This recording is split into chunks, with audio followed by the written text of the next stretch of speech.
Yang suka buat loteng di kabinet tidur, rumah ini untuk anda. Rumah ini bersaiz 20 kali 70. Saiz standard ya, tapi ada 4 bilik tidur, 2 bilik air.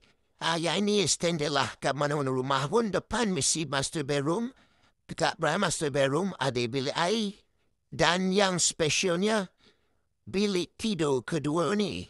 Tengok living ceiling tu punya tinggi. Boleh buat loteng si ada beam tarahannya.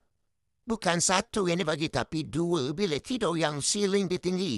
So dua bilik tidur ni boleh buat loteng. Ruang dapur ni terpisah dengan ruang tamu. So ada privacy lah untuk isteri nak memasak. Ini bilik tidur keempat. Nyamuk tu besar lah. Karena besar sangat. Yang ni ada lebihan kat ruang belakang. Bolehlah buat kabinet buat simpan barang dapur. Harga pun tak sampai 200,000. Yang berminat boleh Roger.